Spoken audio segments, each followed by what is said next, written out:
Open University of the Airwaves with George Galloway. Good evening and welcome to the mother of all talk shows. My name's Garland Nixon. George Galloway has the night off and I will be standing in for him. Hopefully I'll be able to do an able job tonight. We've got a great poll. Can Donald Trump force Vladimir Putin into a Ukraine peace deal? We're going to be talking about Donald Trump saying no to tomahawk missiles, China saying no to rare earth metals and minerals, and of course the Israelis saying no ceasefire to the ceasefire. Coming up next on the mother of all talk shows, I'm Garland Nixon. Curious about our curriculum? Have something to say? Then call us now to join the debate on the mother of all talk shows. The only education you can get for free.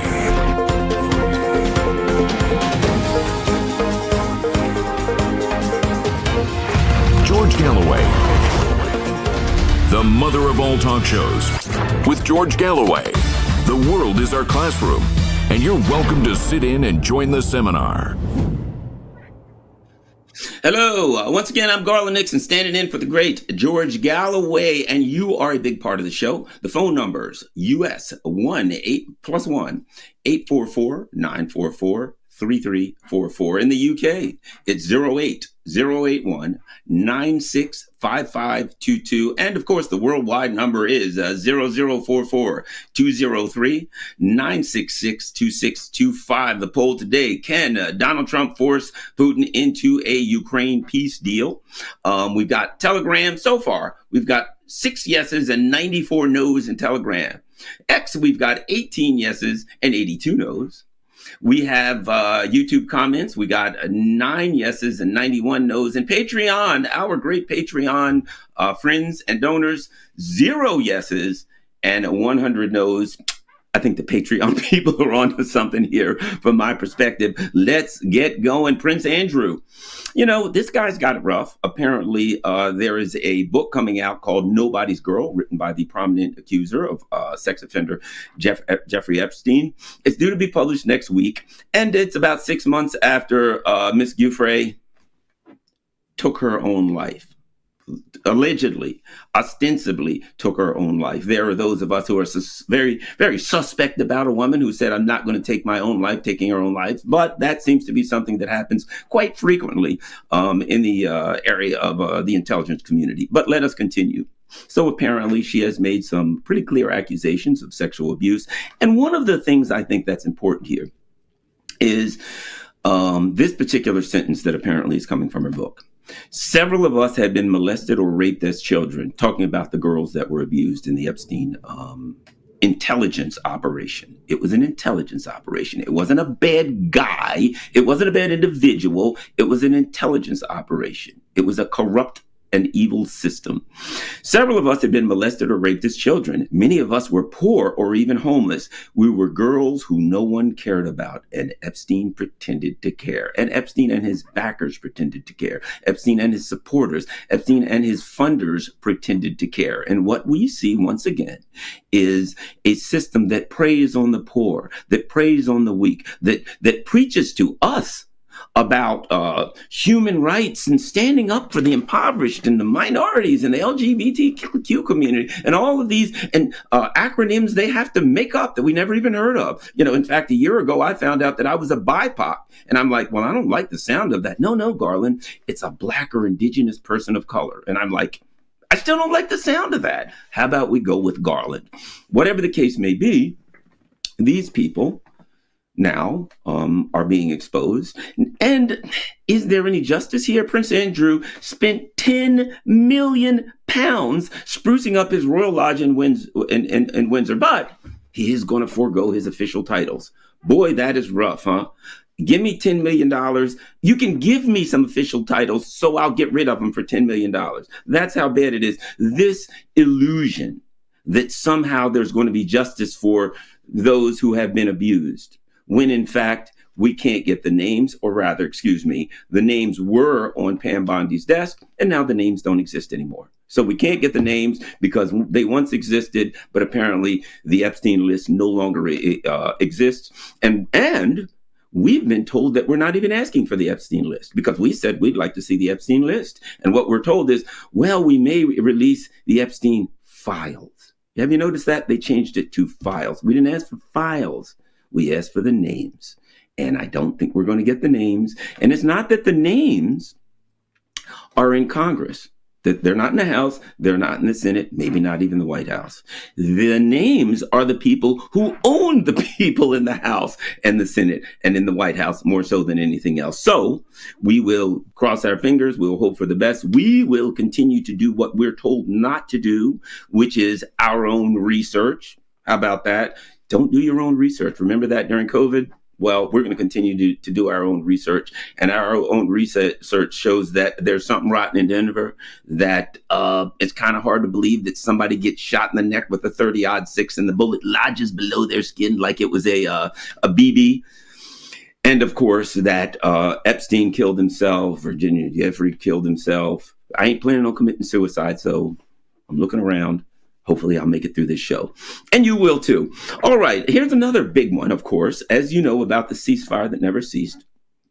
The Israelis continue to protect themselves from a mass of starving and imprisoned unarmed civilians, using fighter planes and missiles and bombs against people who have none of those three things. The United States continues to stand for human rights, except for when it comes to Palestine and pretty much everything else. And the Palestinians, once again, are being bombed this morning. It seems to me that what happens is in these so-called ceasefires, safe zones, etc., that the cat's paw for the U.S. and the British Empire in Israel uses these opportunities to bring the Palestinians to an area where they're all gathered together to make it easier to bomb them. Whether it's telling them that there's food, hey, we've got food and water, come right here to get the food and water. Of course, when the Palestinian civilians show up, they mow them down with machine guns. And now they're saying we've got a ceasefire. It's safe. You can all come out, go to this area right here, and you'll be perfectly safe. It's kind of like the old cartoons, the old Bugs Bunny cartoons, where he would have someone that he wanted to drop a piano on, and they'd spray paint an X on the sidewalk, and he'd say, stand right here. And of course, there's the shadow of an anvil or a piano above the person. The person stands there and they're mushed. Sadly, that's what we have on a genocidal scale, where continually the Palestinians are told to go to an area where they'll be safe. They're never safe. We're told that there are ceasefires. There ain't no ceasefire. There isn't any ceasefire coming. And might I add, we are told that it is Israel, that the United States and England and these other countries are totally opposed to bad things, but they're just supporting Israel. And they just can't control the evil Netanyahu and his minions, when in fact, everything that's done by Israel is paid for, it's funded, it's armed. All of this comes from the U.S., all of this comes from the UK, and just every now and then they simply say, oh, no, we weren't really involved. We just kind of, we don't want this to happen. But of course, we got to work with Israel because we're powerless against a country of 9 million people that we totally and completely fund. Meanwhile, we have to tell American citizens, we can't afford to fund you anymore. I know you want health care and decent schools and free college and things like that. Now, Israel has all of those things, but you can't have nice things because we have genocides that we have to fund. And you wonder why the American people are unhappy. Speaking of which, the No Kings rally, right? This so-called No Kings rally. I got some notes on the No Kings rally. The good thing about the No Kings rally is this. They already won. We don't have a king. How great is that? That you can have a rally. You know what? How about a No Martians rally? We don't have Martians either. I mean, to draw a bunch of people in and say, we're going to have a rally for something that we don't have. This is centrist liberalism today. In its finest form. It is, let's ask for nothing. Let's have a giant rally. Let's go to the streets and we'll just simply say we don't want Donald Trump. The system's fine. The system's great. The system, maybe a little genocides every now and then. Maybe a possible nuclear war with another power. But that's not important now. What's important is Donald Trump says friendly things in tweets and he embarrasses us. So we got to get rid of Donald Trump. Just in case you were wondering and you wanted to look into the No Kings rally a little bit, it is organized by an organization called indivisible.org. It has two co-founders, Leah Greenberg and Ezra Levin. It's a husband and wife duo. Interesting things about the two of them. Leah Greenberg, both of them have a background in NGOs. Leah Greenberg is a former State Department advisor. You'll find that pretty surprising, I guess. She worked for she was a lobbyist for Humanity United. That was an NGO founded and funded by eBay mogul Pierre Omidyar. And there's something else interesting about her. She worked in several capacities for Tomfiorello, former when he was running for governor of Virginia, and also when he was in the House of Representatives. She worked with him. And in fact, here's a guy that presided. He was the MC, the master of ceremonies at Ezra and Leah's wedding. Interesting thing about this guy is up until very recently, and I mean within the last few months, he was the, I don't know what the term is, CEO, whatever you want to call it. He was the leader of the Open Societies Foundation, of George Soros's foundation. So it's clearly obvious that these people are old in the game. They're old players in the game of regime change, of misleading people with propaganda. And now they have been able to sucker millions of people into the streets to say, we don't want a king when there isn't any kings. And oh, by the way, you can have a prince because, hey, England has one to spare, but you still gotta, allow him to live in a, multi-million-dollar mansion to enjoy life at the highest level, paid for by the rapidly impoverished British people. But he doesn't get to call himself Prince Andrew anymore. I guess he'll be in Dubai. Maybe he'll pick up more chicks there. He'll be like, hey, I'm just Andrew. Aren't you Prince Andrew, that guy that was like with the Virginia thing and Giuffre? No. That was Prince Andrew. You can trust me. I'm just plain old Andrew. Why don't you get in my expensive car that's paid for by the British people so we can go out and have a good time? Boy, that guy's really getting his comeuppance, huh? That's the way it works. When you're part of this system, you do your dirt and you're amply rewarded, kind of like the mafia. I tell people I was in law enforcement. I know of an instance where there was a mafia guy when I was in law enforcement. He was arrested and he wouldn't talk. No matter what, he was facing 30 years. He wouldn't talk. And instead of 30 years, his lawyer was able to get him out, get like 3 years. He was out in like 18 months. The true story. When he got out, his mafia bosses took bulldozers, bulldozed his house, which was on the water, and built a giant mansion. And new boats, speed boats, these Miami vibes, everything. That was his reward for keeping his mouth shut. And that's the way it works. And now, if you think about it, is it an accident that Prince Andrew, in the same week that he's exposed as a maniacal abuser of young girls, of impoverished and emotionally damaged young girls, and in the same week that he's exposed, is that $10 million. Oh, Andrew, things are kind of rough. You're going to have to give up the Prince part. I tell you what, I know it feels bad. Here's $10 million. Why don't you spruce up your Windsor Castle or whatever the hell over there? And, you make up for it. And we'll give you another $10 million next week. After all, what do the British people need this $10 million for? They just wasted on food and lodging and eating and things like that. That's not important now. We're going to move forward. Donald Trump. Let me add this about Trump. This whole No Kings March misses the reality about Donald Trump. It is liberal centrism today to say the system is fine. The system is great. A little bit of, maybe a genocide every now and then, but we can overlook that. That Donald Trump is the problem. It's just Trump. That all we'd have to do is get rid of Donald Trump and this system would be perfectly fine. In fact, the way liberal centrism works, especially the so-called liberal lefties of today works, is like this. We are to ensure that when the government has, let's say, $1 trillion, our job is to ensure that the working class gets a part of that $1 trillion. Of course, we got to get a part with our NGOs, but the working class gets a part of it. They get some into their health care. They get a piece of the pie. It is the liberal so-called lefties today is about a piece of the pie. hey, we want to make sure that the people that we represent get the biggest or at least a fair piece of the pie. But what we are never allowed to talk about is how many bodies from Africa and Latin America and Asia and the Middle East are baked into that pie. You see, liberal leftdom today, leftness, whatever you want to call it, in the West is pro-colonial.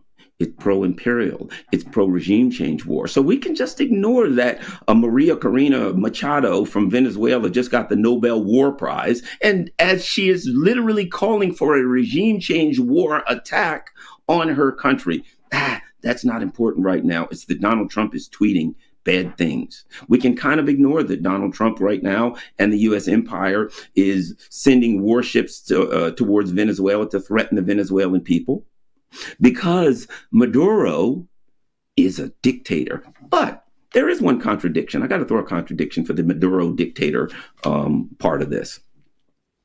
Maduro's a dictator, and the people hate him, obviously, because you'd hate a dictator. Well, who wants to be dictated to? So he's arming his people. The Venezuelan government has given out millions of arms, military-grade arms, AK-47s, bullets, you name it, to the people so that they can fight to defend their revolution. That's a contradiction, isn't it? I mean, if he was an evil dictator and the people hated him and he gave them guns, they'd point the guns at him, wouldn't they? It would seem to me that the people know what direction to point the guns. So why would it? And historically speaking, when is an evil dictator, the evil Putin that we've been told in Russia and the Chinese government and Maduro, we're told evil dictators, but somehow the people in those countries don't agree. But this particular dictator, being the most evil, has said, I will literally arm the people of my country. And they're not going to turn their guns on me. They're going to use the guns to fight and defend their democracy. That doesn't add up, does it? Doesn't sound like a dictator to me. And I'll say this about Donald Trump. Let me say this about Trump when it comes to the issue of Venezuela and the nokings business. I personally think Donald Trump is the best representative that America has ever had. You know, as a guy who, I'm old school, I love the old horror movies, vampires and werewolves and, zombies. That's kind of the foundation of horror movies, right? And in the vampire movies, Fright Night being one of my favorite, in the vampire movies, what happened? The vampire would be either some handsome, dashing man or some gorgeous, voluptuous sexual woman. She was never slim. She was voluptuous. She was bombshell shaped, right? And she's in bars and the guys see her, or this guy's handsome. The women, they're hypnotized by their beauty, amongst other things. And eventually they're allured back to wherever the evil deed will happen. And at some point, the vampire transforms into this demonic-looking figure with, the long nails and the fangs, etc. And at that point, the person realizes that they've been had. They're like, uh-oh, this ain't a pretty hot girl that I met in the bar. This is an evil demonic being, and I suspect I'm about to be get bitten in the neck, right? It's Donald Trump. Donald Trump is he is America, but he's not the dashing, good-looking, handsome vampire in the bar. When he walks into the bar, the fangs are already out. And that makes it harder to get a victim. And all of the potential victims can look at the vampire and say, hey, I want no part of that guy. I suspect he'll do something very, very mean to me if I give him the opportunity. That's why Donald Trump is bad for America, but he's good for the world. He's bad for the working class, but he's good for the world, because the world can see the brutality, the barbarism, and the savagery of U.S. imperialism and colonialism, period. And unfortunately, or maybe fortunately, the centrist liberal class refused to accept that, because you know what? They just want to make sure that everybody gets a piece of the pie. This red, trust me, it's a red pie, and that ain't cherry juice. It ain't a cherry pie.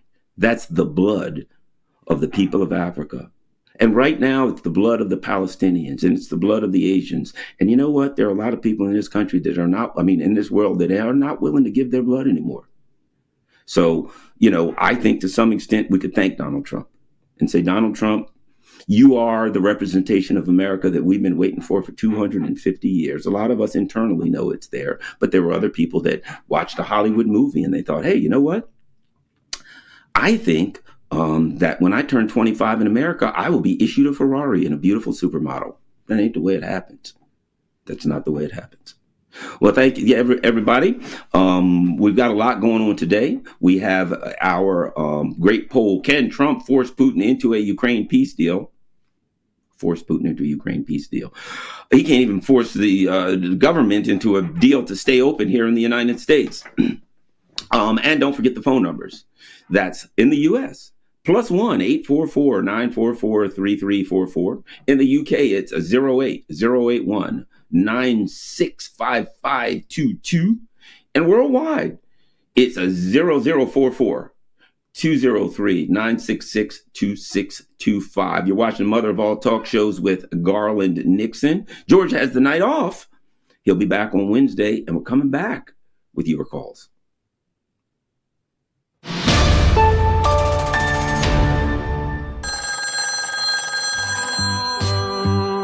There's a legend on the line in Oklahoma. It's May on Trump. Welcome back, May. Trump is using a magic 8-ball to make his decision. He apparently has completely lost whatever mind he had to begin with. This is just ridiculous. Does he really think anyone's going to believe that? I'm here to say, and I'm here to join you and everybody else, the emperor has no clothes on. He's as naked as they come. And unfortunately, I'm pretty sure he got naked with some young people. And that is why he so desperately is trying to kill this whole Epstein thing. And he's just making it worse. I'm wondering when Donald Trump knew that he was implicated in these Epstein files and what it was that he knew. That's the big question, because he wouldn't have been banging the Epstein drum all this time and then suddenly to pull the rug. That tells me that it was a late decision, that someone came late to Trump to say, you know, you really don't want to be doing that.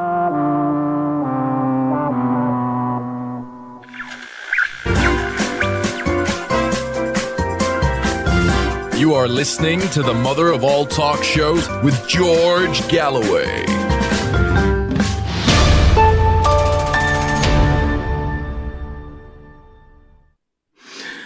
Welcome back to the Mother of All Talk Shows. My name's Garland Nixon, standing in for the great George Galloway. He will be back on Wednesday. And don't forget, phone numbers, US +1 844-944-3344, UK 08081 965522, and the worldwide number is 0044-203 966 2625. Coming in next, we have, although I did say we're going to your calls, we're going to go to your calls, so call in and be a part of the show. But we're going to go next to Matt Weinglass out in Hollywood. He is a writer. He is a producer. He is a director. Matt Weinglass, welcome to the Mother of All Talk Shows.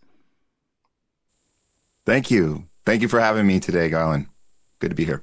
All right. You can find Matt on The Homeless Left on YouTube and The Homeless Left on Rumble and at THL Presents on YouTube. Great show. They cover all kind of stuff. Matt, before we get going, we like to be safe. I just want to make sure that I see you don't have a mask on, which generally when we're on YouTube, we got to wear a mask. I just want to make sure you've had your daily booster. Oh, yeah. No, safety first. That's our motto here in LA all the time. So generally, if you're not up to date on your boosters, put on a mask or 2 or 3. That's the recommendation, just so we don't get, sick through the computer screens. But yeah, safety first, Garland. All right, there you go. Lately, I just go with at night with an IV, and I just do a booster the whole time I'm sleeping. And when I get up in the morning, I'm ready to go. All right, let's get rolling, Matt. Let's get started with a couple of things that I know you've been working on. The No Kings protest. Like I said, they won before they started. Isn't that great? We don't have any kings. They've already got what they asked for. I understand you were wandering the streets of the No Kings protest, Mark. Fill us in. How great was it?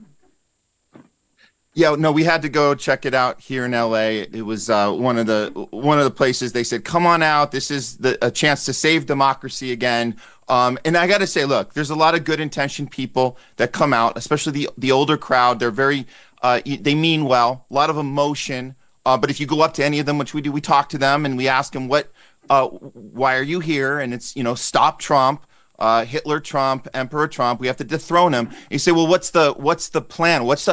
Or more clearly, what's the demands? And they don't know what the demands are. And as we know, is understanding how protests work, how activism works, how bottom up movements work. You've got to have a list of demands, or it's just emotion. And I think that's the point. It's not that they missed the boat or they're not that bright. It's that they were captured to come out and using their emotions against them. And like you're indicating here, Garland, there's nothing being accomplished except continuing the left versus right facade and making people think that they've accomplished something, when really, when you ask them so you want to take Trump out, are you ready for President Vance? I don't think they've thought that part through. And then there's so much hypocrisy involved here, because why is NATO funding this thing? Why are these billionaire classes funding this thing? Why do I see no signs that say, let's challenge the war machine, let's challenge the military-industrial complex? And you don't see any of that. But again, that's by design. The message is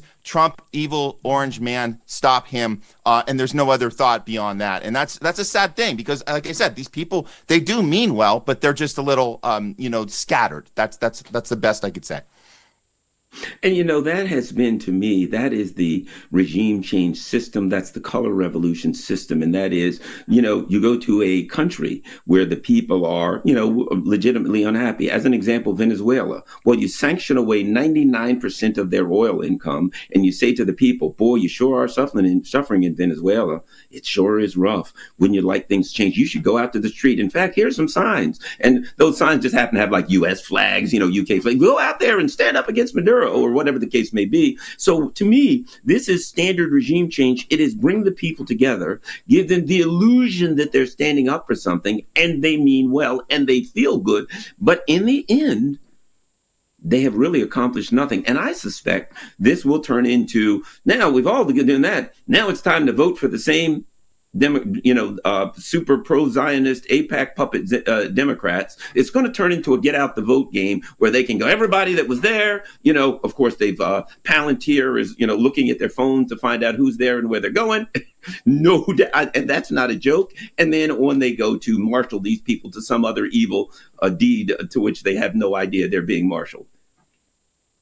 Well, yeah, no, this is the part that they're missing, and that's, again, it's by design. They half the people out there, more than half the people, they've never even heard of Palantir. They have no idea that is the technology being used against all of us. Even the ICE raids, we talk about the ICE raids, and I have to at least give them credit for that. We did see a few of the signs that say, stop ICE, which is you're onto something there. But do you understand that's the same technology being used to surveillance all of us, not just, people that are coming into our country, but us too. This is being used against all American citizens. Plus, it's the same technology being used to target Palestinians and do our duplicitous actions in the Middle East. So it's the same technology, the same functionality, and it doesn't make a difference whether it's Biden or Harris or Trump. That's the face of the operation. These are the companies, these are the people in power behind the scenes that are controlling all of our policy. And if you really want to be part of a march, if you really want to be part of a people's movement, go to London and protest against digital IDs. That's a real protest. That's what, and people who don't even know that is going on. And that's something where you could actually bring both sides together and challenge the oligarchy together as a real populist movement. But it's going to take some time. You got to plant seeds with people and start these conversations, a little bit at a time. Speaking of the ICE raids and the issue of immigration, which is a legitimate issue. You don't have a country if you don't have a border. But to me, that takes us right to the issue of Venezuela, because Donald Trump, yes, we're going to address immigration. Oh, he's going to address it all right. You start a war in the country of Venezuela, which is roughly the size of Germany and France combined, with 30 million people in it. How many people are going to show up to the border? How many war refugees by the million? Donald Trump, we got to stop immigration. We got to do everything we can for immigration. But yet, I'm going to do the very thing that drives immigrations and refugees. And might I add, if Donald Trump gets his war started and millions, which they would, of immigrations from Venezuela and other areas in the other countries in the region show up, when they apply for refugee status under international law, they'll have a legitimate case because they'll be fleeing a conflict. So what we see is the ruling elite that tell us that they're the firemen always end up being the people who started. They're the arsonists. Your thoughts? I mean, this is the same formula we've seen way back when the war on terror started. We understand that you have to create the fear factor, tell people that it's weapons of mass destruction. So this is the new weapons of mass destruction. You can't accuse Venezuela of weapons of mass destruction. So you have to make up the cartel problem and say illegitimate president running this dangerous cartel with no mention of the fact that we're funding it. How interesting, because it's like kind of reminds us how we funded Al Qaeda and ISIS. So it's the same idea. You build up the thing, you create the fear factor, and you justify your military action. And so we're seeing this happen again. And I would tell people that are all about let's take Trump out. Ask yourself this: why do you think the media, the mainstream, is not trying to make Trump look bad for Venezuela? Well, there's a reason, because it would be very easy to do. All you'd have to do is say Trump just murdered 6 more people out in the Caribbean with no apparent reason. If you wanted to talk about no kings, why not add that? They don't want to talk about that because they're all in on this plan to make Venezuela the next target. And you use the drug cartel as the excuse, the thing the CIA funds.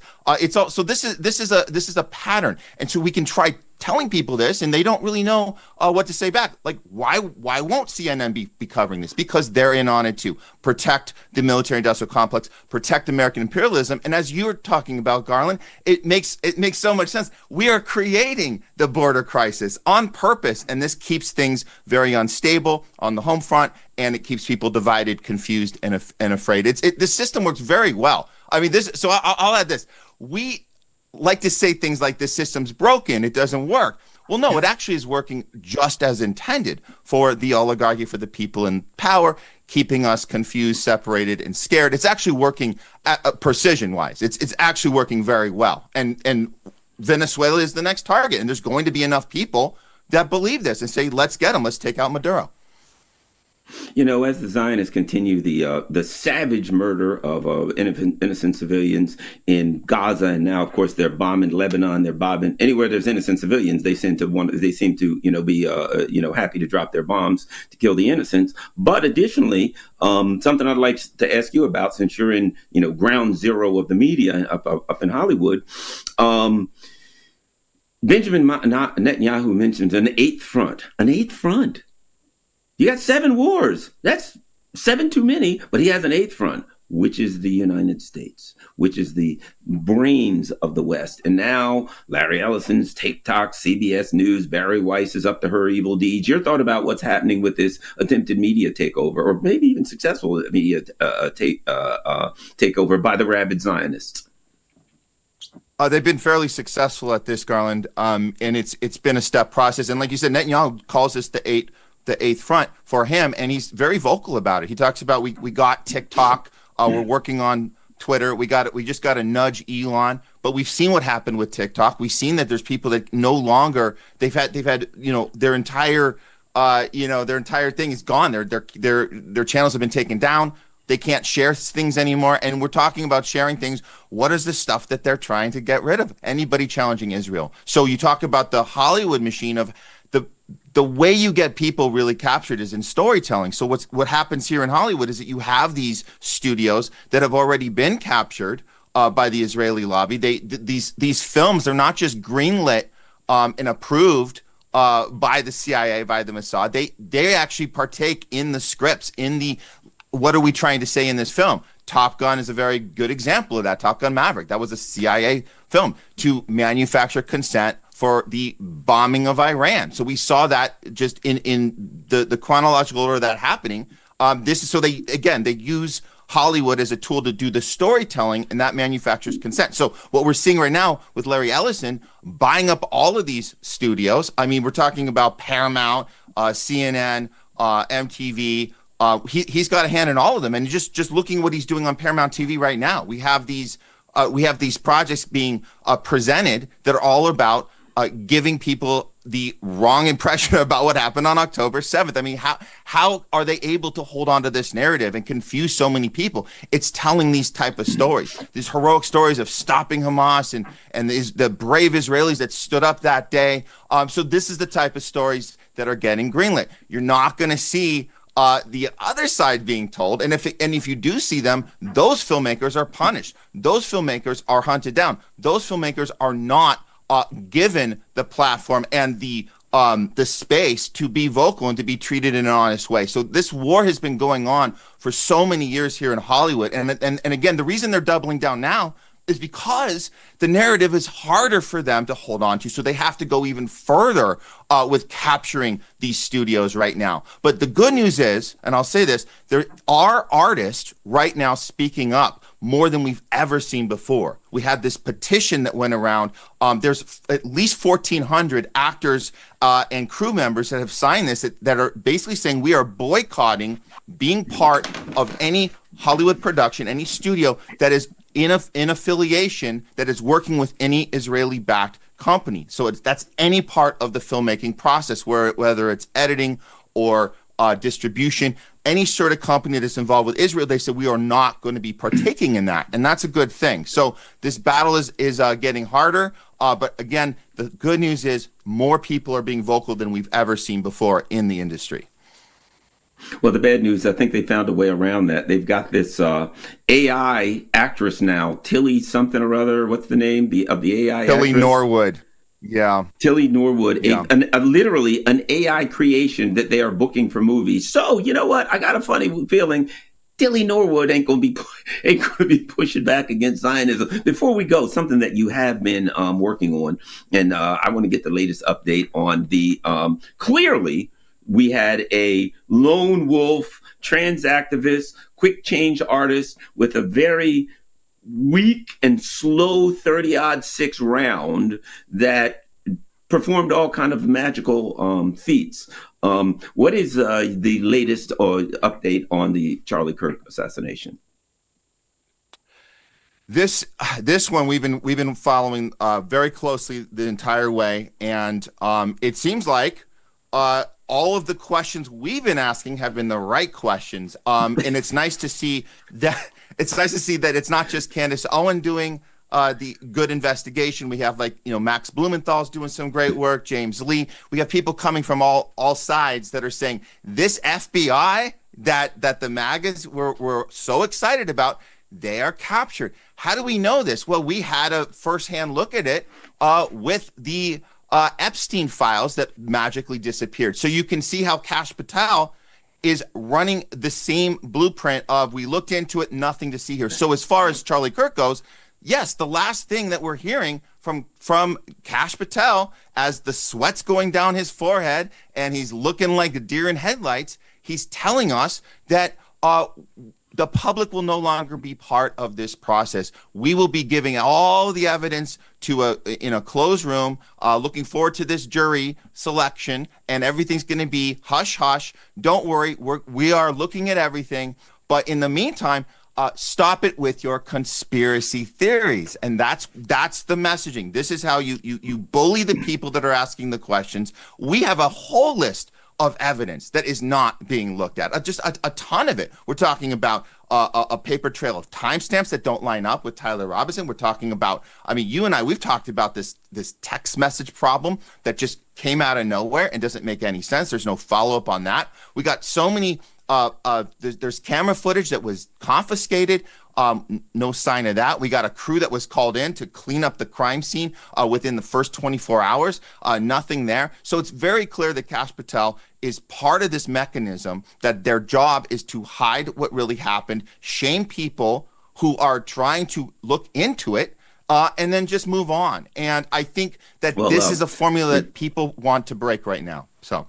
Yeah. So thank you very much, everybody. We've been talking with Matt Weinglass. He's a documentary filmmaker, director. He's a producer and all that stuff, and he hosts The Homeless Left. You can find that on Rumble. You can find at THL Presents on YouTube. Are those are the only two platforms you're on, Matt?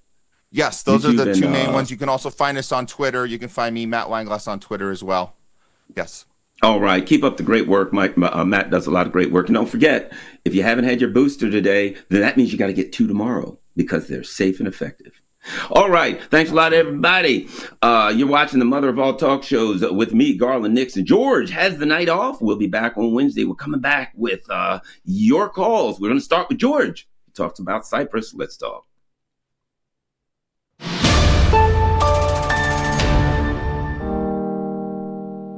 We have to rage against the dying of this light.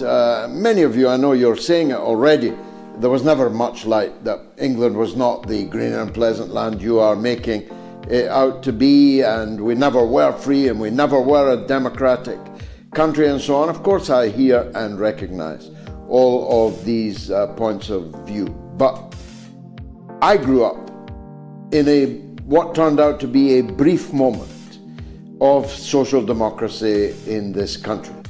It didn't go far enough, but it is an incomparable land to the land that we live in today, of brand new council houses, with your father working in a factory at the end of the road that the government had forced the company to redirect to, with a health centre at the other end of the road where you got free milk, orange juice, malt, a free NHS if you were clever enough, free university, completely free, and an era of free speech. Of course, the television was owned by just a few oligarchs, and if you didn't cut the mustard with them, you would never be seen on television. But nobody would ever dream of telling you that you were under arrest because of a placard that you held up. Nobody would ever dream that 90-year-old ladies, that blind men in wheelchairs, that 80-year-olds in their scores, maybe hundreds, would end up on terrorism charges in Britain for expressing support on a piece of cardboard for an organization of peaceful, non-violent, civil disobedience people.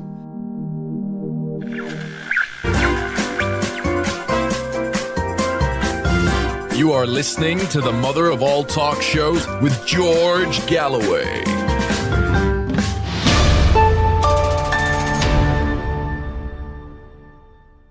You're watching the Mother of All Talk Shows with me, Garland Nixon. I'm standing in for the great George Galloway, who's traveling, but he will be back. Well, he has the night off. I can't say for sure that he's traveling, but I can say for sure that he will be back Wednesday for all of his good works. Of course, you can find me on my YouTube channel. You can find me on Rockfin. You can find me on Rumble and, of course, Telegram. All right. We're going to go to the phones. Don't forget, US +1 844-944 3344, UK 08 081965522, and our worldwide number is 0044-203-966-2625. George wants to talk about the Zionist takeover of Cyprus. What's happening, George?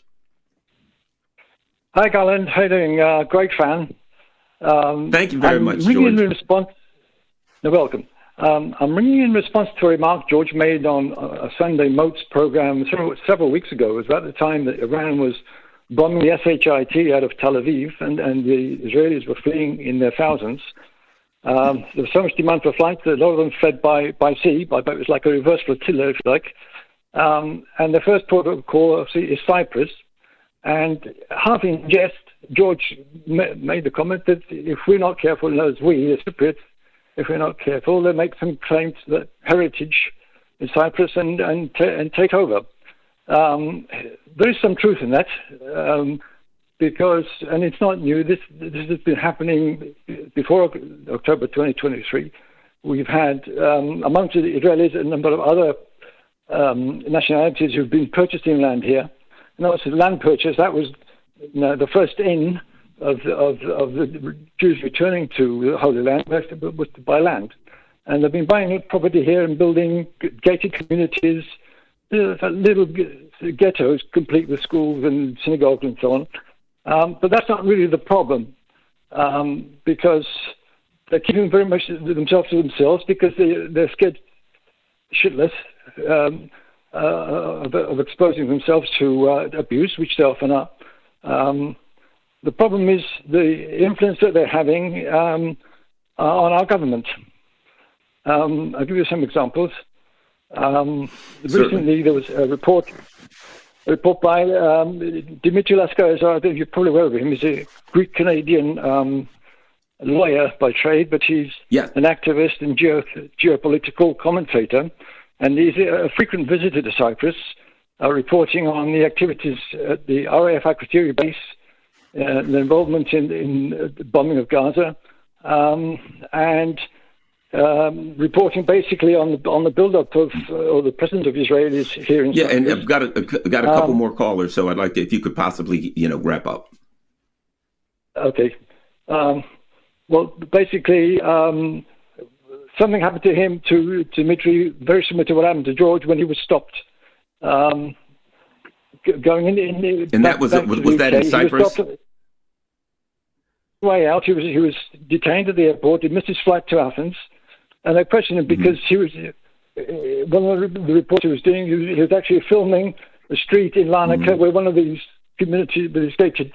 And as I said, George, we do have a couple of other callers. Certainly appreciate you calling, but I think that I'm with you, and that is something that I think it's not just unique to Cyprus, and I don't think it's just unique to the fact that there is a lot of Israelis moving to Cyprus. That may certainly be a factor, but I think right now there is desperation throughout the West, desperation throughout the governments that support Zionism, that support the Israelis, because it is getting more and more clear that the people of Western countries are not aligned with the actions of the Israeli government and as the Israeli policies. In fact, not only are they not aligned with them, they are actually shocked and outraged at them. And it requires, in an instance like this, where the governments are completely misaligned and do not represent the people, it is necessary that the governments crack down on people. That's the only option that they have when the people don't listen to them anymore. So the question becomes, the question is placed to the people. What do you do? How do you react when you understand clearly that your governments not only do not represent you, but they're acting in ways that contradict everything that you believe in morally, spiritually, and politically? How do the people react to that? There are those that argue that those are revolutionary times. There are people that say we just want reform, such as the No King protesters, that react by saying we don't want a king. I don't understand how that fixes anything, but apparently neither do they. Thank you very much, George. We're talking about Cyprus. All right, look, on YouTube, scan the QR code and leave a comment on the YouTube stream. Keep it clean, and we'll read it out on air on MOATS. Raymond Kendall Von Kopp says maybe it's because he's the only, quote, dictator, talking about Maduro, the only, quote, dictator. I lost Raymond. Well, whatever the case may be. That's all right. All right. Well, we lost some of our comments, but right now we'll get back to them. But here's what we're going to do. We're going to go to Nathan in Seattle, and Nathan wants to talk about the No Kings March. Nathan, what's happening? Okay, well, better yet. Okay, well, no, we're not going to Nathan yet. We're working through this thing. Remember, I'm an amateur here. I'm standing in for the big guy, George. All right, we're going to go to Tom in New York. Tom, what's happening? Hi, Garland. It's an honor to speak with you. A few points I want to make. First of all, thanks for bringing attention to the working people in Oakland living in campers because housing is too expensive in California and other parts of the country. For instance, there's even people working at Google in Silicon Valley who live in campers. My second point is with regards to Ukraine. There are pregnant Ukrainian female soldiers who are fighting on the front lines until their 7th month or longer, according to Doggins.com. Matter of fact, they have a photo of this woman, Nadia, a 25-year-old radio operator who served until she was 8.5 months pregnant. My third point is regarding Boris Johnson. As you've articulated, George, Scott Ritter, and many others, Boris Johnson sabotaged the Istanbul Accords in April 2022, which would have stopped the Russia-Ukraine war.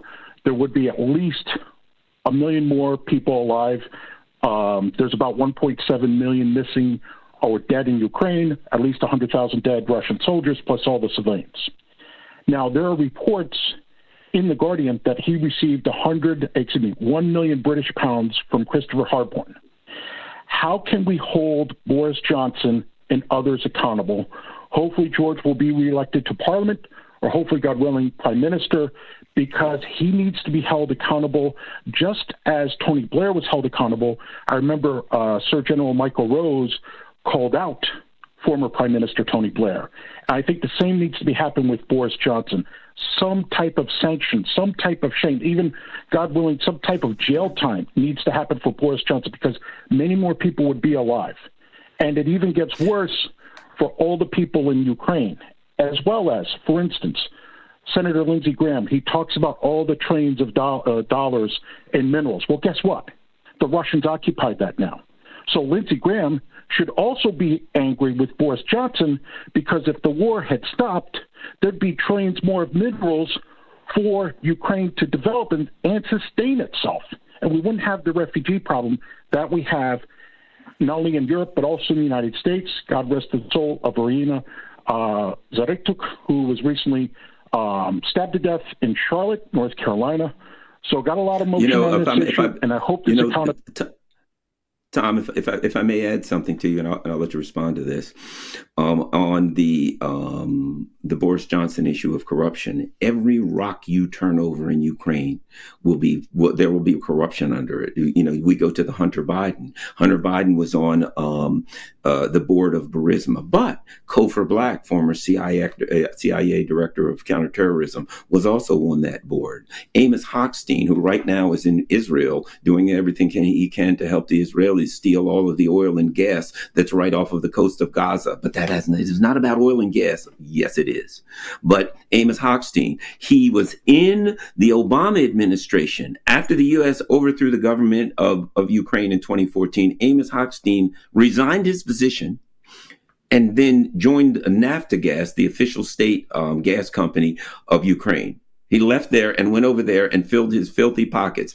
Ukraine was like a lion who kills who makes the kill. The hyenas come in, the birds come in, the insects comes in. Once the kill is made, all of these other groups come in and feed off of the kill. And that's what Ukraine was. When they overthrew the government, there was no thought, and there's never been a thought of Ukraine sustaining itself. Ukraine is the carcass, and the neoliberal, the fascist, the neocon cabal, all they know is we killed Ukraine. Now let's go in and steal everything that's not nailed down, and that's what they're doing. And this was all be used for Russia. But this was what Ukraine. This is what they do. This is what regime change really is. We're seeing the clearest vision of Ukraine of regime change. It's murder. It's theft. It's savagery. It's piracy. Tom. Oh well, Tom's gone. Garland, well, that's fine. You made a lot of great points. Yes. You made a lot of great points there. And you also look at, for example, the people related to Nancy Pelosi and Mitt Romney and others. They've also been involved with Burisma, like Hunter Biden. And it's just such a terrible situation that our politicians here in the States are lining their pockets. I mean, George Mearsheimer, back in 2014, in Foreign Affairs, blamed the United States for the state of Ukraine, the situation that Ukraine was in. This should have never happened, but it's part of the military-industrial complex, and they want another war. But guess what? This isn't like Afghanistan or Iraq. Russia's a major nuclear power. They have more nukes than we do. They have. Here's the other part of it, and thank you very much. Thanks, Tom. Here's the other part of it. It's kind of like a fight. You ever heard the term when somebody's out on their feet? And we might have seen that. Some guy gets punched in a bar, bam, and the guy's out. Or, a boxing match or whatever. You see some person get hit and they freeze for a second. They're out. They're done. They're unconscious, and then they drop. That's where Ukraine is. It's out on its feet. Or a chess game where at some point you look at the chessboard and you say, any move I make is checkmate. this game's over. You know it's over. Do you continue with the game? Do you turn the game over? What do you do? But at some point, there are still moves that can be made in that chess game. But the outcome is inevitable. And that's where we are with Ukraine, and we've been there for a while. The outcome is inevitable. The U.S. empire and the British Empire are facing a catastrophic defeat. And all of us are sitting here on the sideline saying, how do they deal with that catastrophic defeat? How about Daryl Ernst? He says, how about James Bond, or Bond James says, I remember when the right used to hate jackbooted government thugs. Now they love ICE. Well, they actually believe that these ICE people are doing this for immigration or something. No. They're practicing. They know this thing's going to fall apart. They know that economic calamity and catastrophe and all kinds of bad things are coming, and they need to be prepared so that they can put down the inevitable pushback and revolutionary mindsets and the protests and things that are going to come from people. They're going to have to stop the people who are leading the protests. They're practicing to use this stuff on you. But because they're using the guise of immigration, they'll have a certain amount of people that say, oh, that looks great. You're going after immigrants. Yeah, right. Good luck believing that. How about we go to Nathan in Seattle? Nathan, you want to talk about the No Kings March? Yeah, Garland, I wanted to kind of back on what you said about, I went to the first No Kings event. I knew it was suspicious as soon as they were not talking about health care for all, but gender affirming care for children. They have no policy prescriptions for any of the stuff that's really messing up America. So I knew I would I love seeing that amount of people coming out, but I knew they were being misled. So I talked to some friends about it. Other people were suspicious. And then I went to a Shama Sawant event because she's running for Congress, and they were already on top of it. They had a contingent as a part of the movement to bring in people who were passionate about seeing some change. But they understood from the top down they would just be shoveled into the Democratic Party. So I think the movement is great, as far as the numbers, because most of those people, they care about seeing the country doing better, but we need to organize within that to bring them out of the Democrat, because like I said, No Kings, all they're going to do is just tell us to vote for Chelsea Clinton or Hunter Biden or Gavin Newsom, whoever the Democrats force down our throats. But we need to use... It'll probably be... They'll probably tell us to vote for Donald W. Biden, Obama, Trump, and Yahoo. There you go. Just stick all the names together. Trump and Yahoo, Biden, Obama, put all those names together. That's the guy that's going to fix you up. All right. MOATS donors, a big thank you to this week's top donors who visited the MOATS TV website. Greta Pansini, Carrie Pay, G.W. Higgins, Elaine Ryan, and Don Stewart. Please do become a MOATS donor tonight. Scan the QR code to get involved. You can download the MOATS podcast by scanning the QR code on your screen now.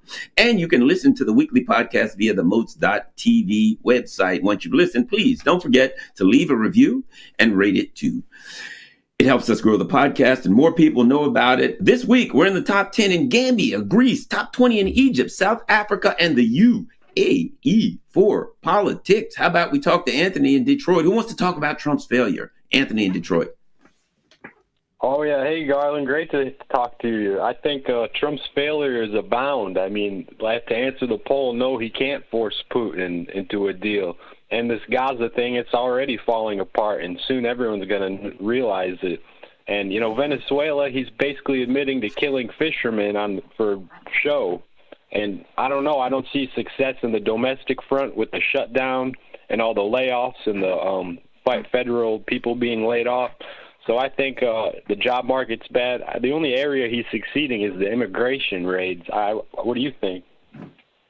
Well, I put it like this. If he has his way in Venezuela and millions of Venezuelans are fleeing a war and countries all around are fleeing a war, I have a feeling that might have a detrimental effect on the border. What do you think about that?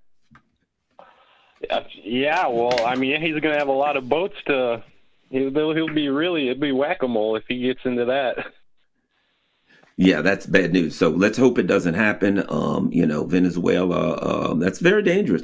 You'll see innocent people killed, but, the United States will never be able to hold Venezuela because, when you arm millions of people and they're ready to fight, and I've been there and they are ready to fight and I've talked to them and they will fight. And Venezuela has three things. It has jungles, it has mountains, and it has mountains with jungles. It is one gigantic ambush point. Millions of people armed, and you got to walk around that country. You drive the roads, and there's nothing but hills and towns on all sides of the roads, and you're down there just waiting, just sitting in the kill zone. So I'm just saying, probably not a good idea to go after Venezuela. You don't want to get in there. You're watching the mother of all talk shows. I'm Garland Nixon, standing in for George Galloway. Coming up next, economist, radio show host, and author, Dr. Jack Rasmus.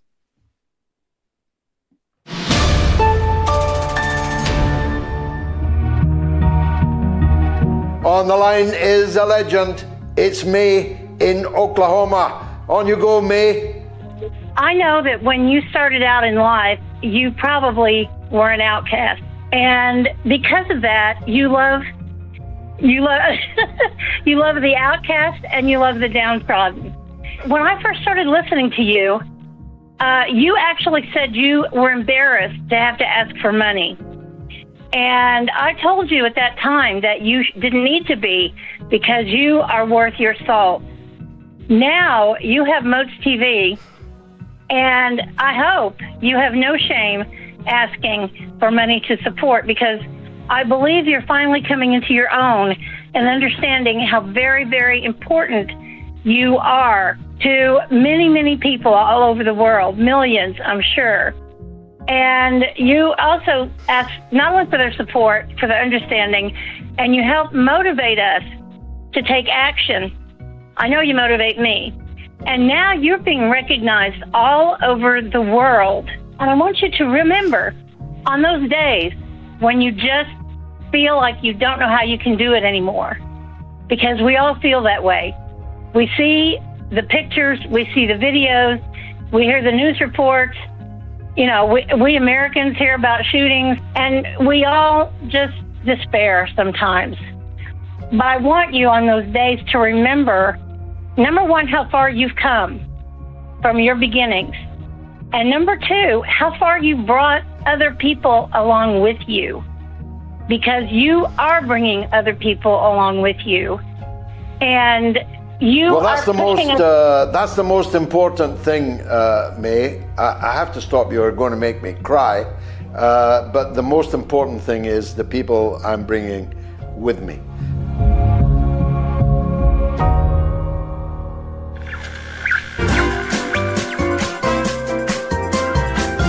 You are listening to the mother of all talk shows with George Galloway.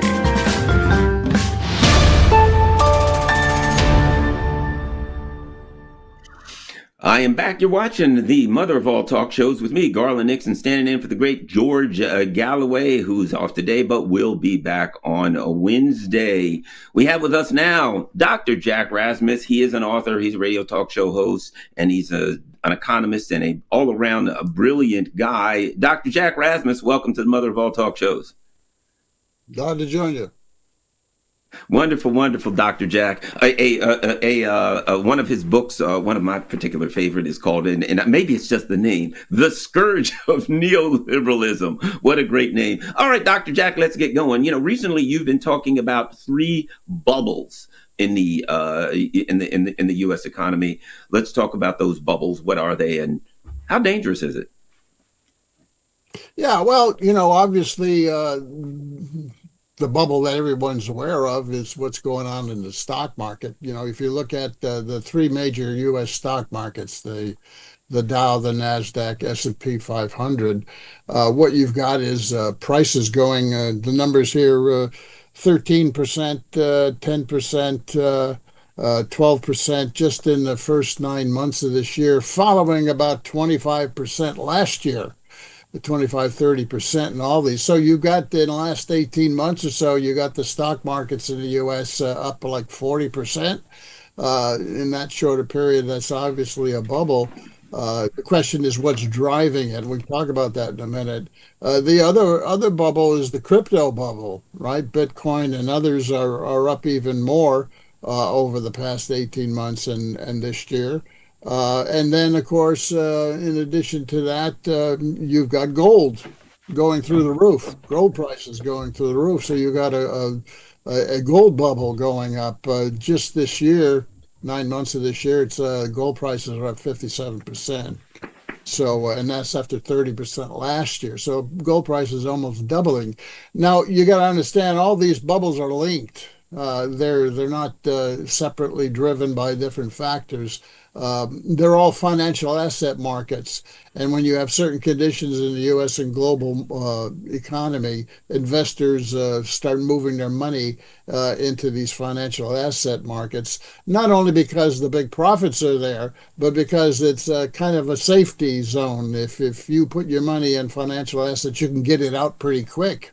It's not like if you want to invest in a factory or in a big inventory data centers, so whatever, you can't get your money in out as quickly as you can. So it's kind of a safety thing, but it's also where the big profits are. And the nature of these financial asset markets is that it's driven by demand.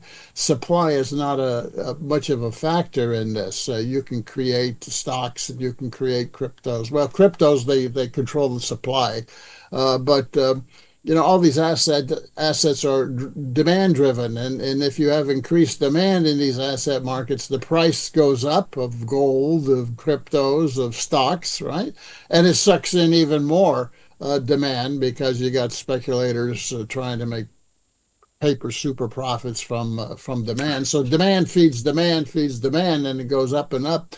But what this also does is it sucks money capital out of the real economy, and you start having less relative investment in the real economy here. And that's been going on in general in the 21st century, but now it's kind of accelerating. But if you look at what's behind this, okay, so let's say what's behind the stock market. It's mostly artificial intelligence. You have 7 or 10 big AI companies, Meta and Google and Microsoft and so forth, and they're investing big in AI and in data centers and so forth. So if you look at all of the investment going into AI, which is a bubble, it's like the internet bubble at the turn of the century, well, we got an AI bubble, but it's bigger than the internet bubble, bigger in the sense of total investments going into it. U.S. businesses, investors are really rolling the dice on AI. Is AI going to lead to so much productivity and they can lay off millions and make more profits by reducing their costs, right? Or is it not?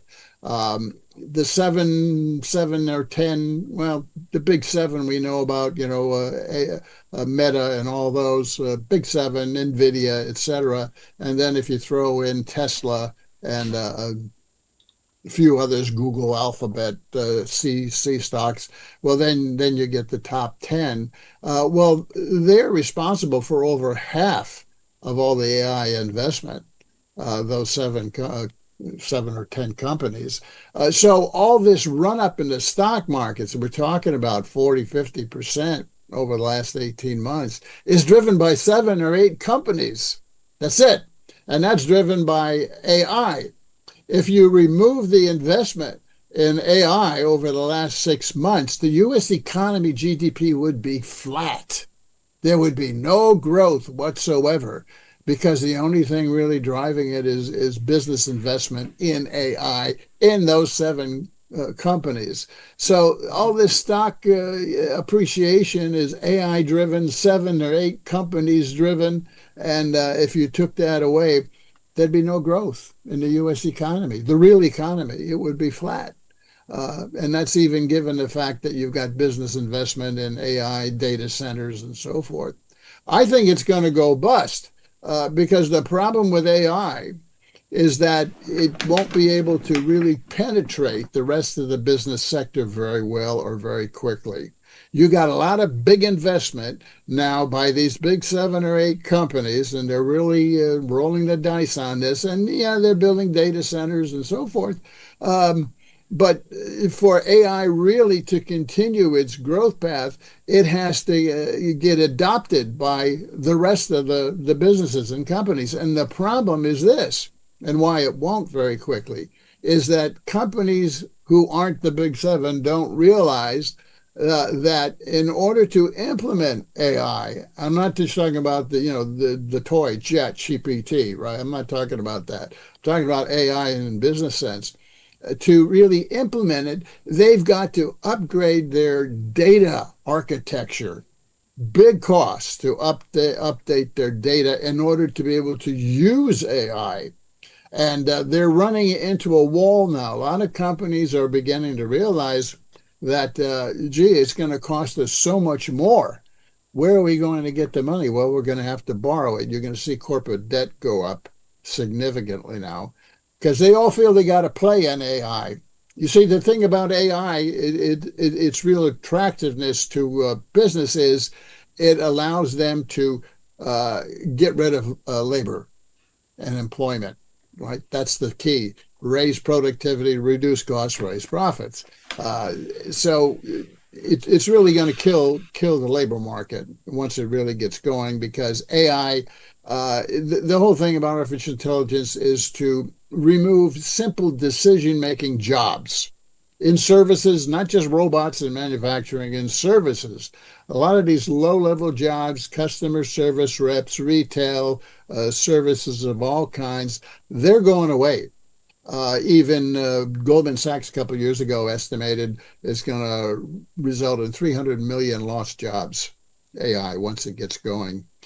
So the whole thing about AI is to cut employment, get rid of the a lot of service entry-level jobs, because we haven't really been generating high-level jobs. Excuse me, a lot of service jobs, but those are going to go away.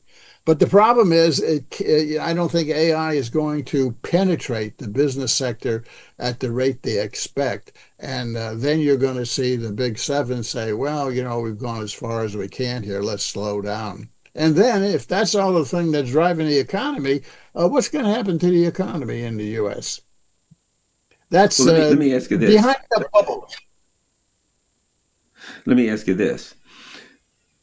Tariffs, government shutdown, soybeans. I know you're familiar with that disaster, et cetera.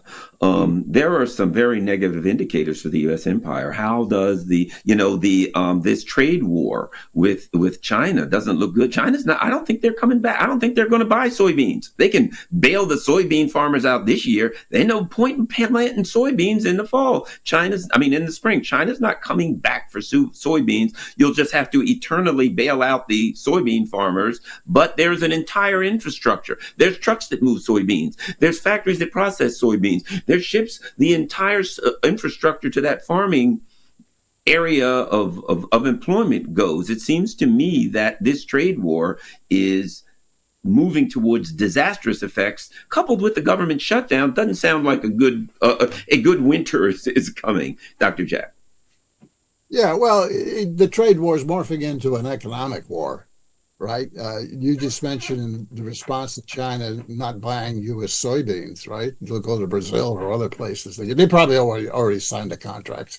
But it's not just the soybean response. We know about all the rare earths. China is holding back rare earths, which are necessary for tech and military production in the U.S. Big issue, rare earths. And on top of that, they've done some moves on shipping. They've cut back shipping, and they're also beginning to require other countries that China does sell rare earths to, not to resell products back to the U.S. with those rare earths. So it's kind of like China's version of the threat of secondary sanctions on the U.S. The U.S. is trying to do secondary sanctions on them. etc. You've got moves being made, not just in terms of tariffs on goods exports and imports between the two countries. And what's clear is China is calling Trump's bluff, and they're going to the mat with the U.S. here, and Trump keeps backing off. He throws out these big announcements, 100% tariff, then he backs off, right? It's all for PR, really.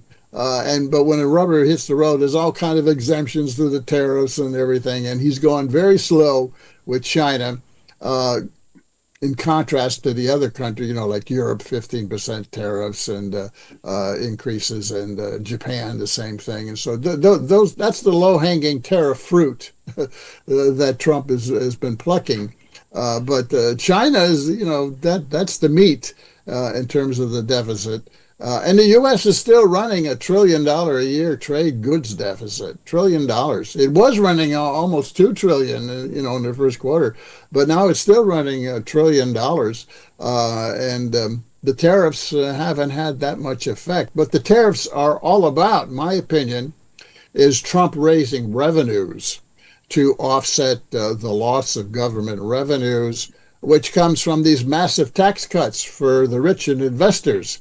He's trying to use tariffs to offset that revenue loss to the U.S. government, and it's working to some extent. Tariff revenues are up over $100 billion this year. So I think that's what it's about, mostly the tariff wars, raising revenues. Because as I'm writing in my forthcoming book, The Twilight American Imperialism, out later this year, is that the U.S. empire cannot afford the cost of empire anymore. The costs have far outrun the returns. And that's why long term the U.S. is going to pull out of NATO financially, or pull back from NATO financially, because that's not as strategic to the empire anymore. I'm talking about the American empire. What's strategic to the empire is the Western Hemisphere and the Pacific.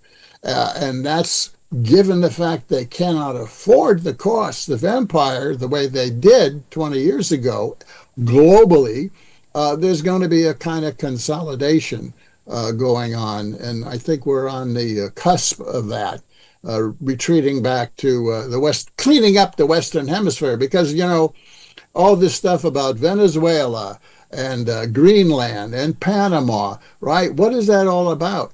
That's about trying to push China out from its penetration in these countries and these economies. China has penetrated the Western Hemisphere economically in a pretty significant way. And what you got is the U.S. trying to bump them out again, as they did in Panama, as they did in Mexico, and as they will in Ecuador and Peru, and in Greenland. You see, that's what that's about, because China's investing in mineral rights in Greenland, and the U.S. wants to push them out.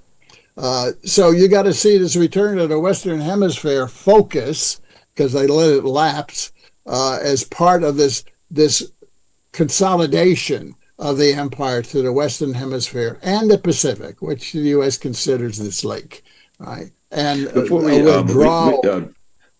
I did want to ask you this real quick before we go, and that is, we only got about 3 or 4 minutes, but the European economy seems to be in tatters and going down in flames. How bad is it? And like I said, we only got about 2 or 3 minutes. A brief and summed up. Yeah, well, if you look at the two big engines, UK and Germany, UK is flat. And Germany is contracting. And if you look at the Eurozone wide, it's flat, only grew 0.1% here. So all across the board, business confidence is down, consumer confidence is down, trade is down. And countries like Germany, half of their GDP is trade. They're all the indicators are going south in Europe. Particularly for GDP and for government debt, but military expenditures are going up. You see, the government revenues are going down, but military expenditures are going up, particularly in the UK and Germany. So that's the real thing to take away from the European economy. It's real economy, it's industrial economy, manufacturing and PMIs and so forth, industrial production, are all going south, continuing to go south slowly but steadily. And the whole economy is slowing down in Europe.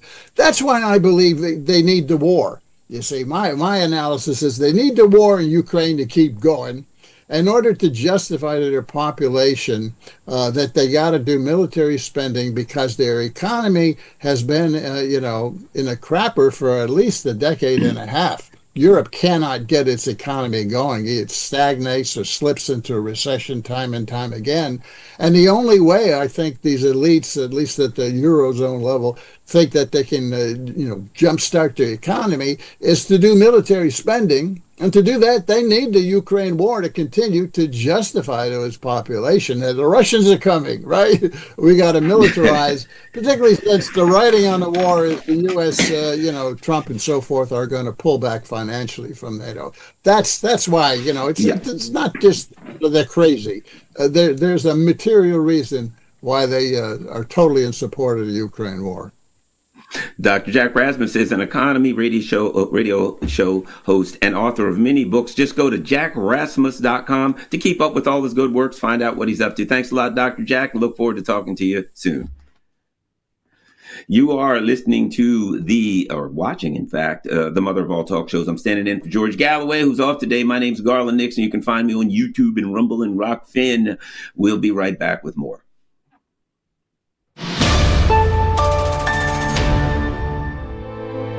Donald, what would you like to say?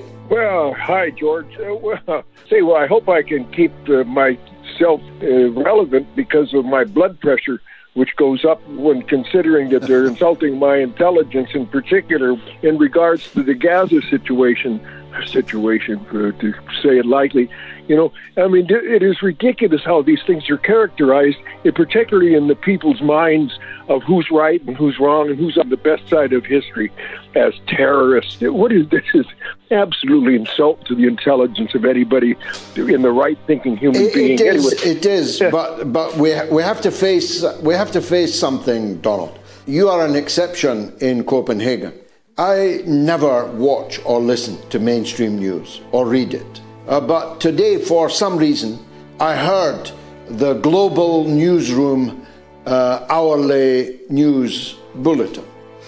And it was as different a perspective as you and I could possibly imagine. And the parallel universe that we are living in. Admittedly, more and more of our society is finding its news and its analysis in places like this, the mother of all talk shows, and other similar events. But the great majority still of our fellow citizens are getting their news and analysis from their national equivalent of the global newsroom. For them, black is white. War is peace. They are the masters of doublespeak and distortion, because I realized that there are thousands, hundreds of thousands of people who listened to that news bulletin but did not know what you, Donald, in Copenhagen, and I, and the other people watching this know. And that's a measure of how far we've yet to travel.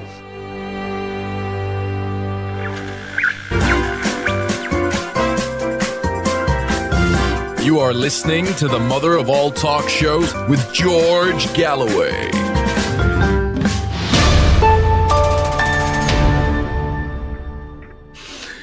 You are listening to the mother of all talk shows. My name's Garland Nixon, standing in for the great George Galloway. He will be back Wednesday to continue with the tradition of this great show. MOATS big donors tonight. A big shout out now to the nice top donors who've been onto the MOATS.tv website since we came on air. Douglas McFarland, Warda Mohammed, Ricardo Slavdesa, Kenneth Morris, and Ruwaidi Zain. sure I botched half of those names, probably more than half.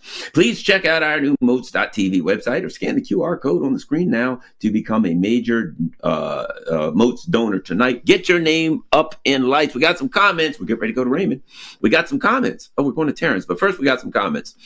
Sylvia K says, thanks for covering for George Garland. Great job. Love you. And George team, hope he is okay. Love you too, Sylvia K. Damascus, this is a turning point in our history because we are not freeing Palestine. Palestine is freeing us. Jelly Pepper says, did you see Commander Abdi Aladanov yesterday estimating KIA in Ukraine is nearly 2 million? Well, Lindsey Graham said to the last Ukrainian, there's Ukrainians left. I guess they got to keep going. How horrible is that? Terrible time, says. Yet Argentina gets $20 billion handout. That's right.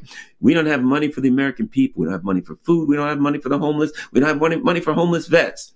But if some guy from Argentina comes up and says you got an extra $20 billion for a friend that's down on his luck, here you go, pal.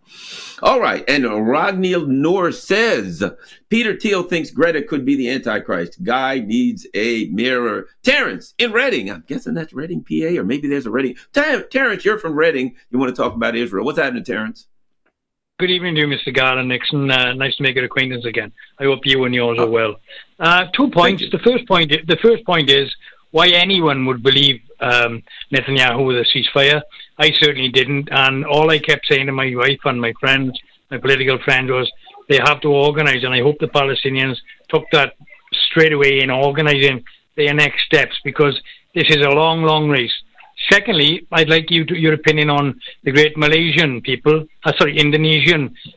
who have just banned the gymnastics team from Israel. Israel have said it's anti-Zionist, it's anti-Semitic, and it's everything anti-Jewish, the lot they've thrown at them. But the Indonesians have said, no, we want you in our territory. It's territoriality. We can choose to have who we like. And the sports bodies have said exactly the same thing. So I think when you come together, wherever you are, this has to keep going. BDS has to continue. These kings nonsense, as you shared, is a joke. If it's we don't want fascists, they would have had more on the streets, I believe. So I'd like your opinion on those 2 points, Mr. Nixon. Thank you.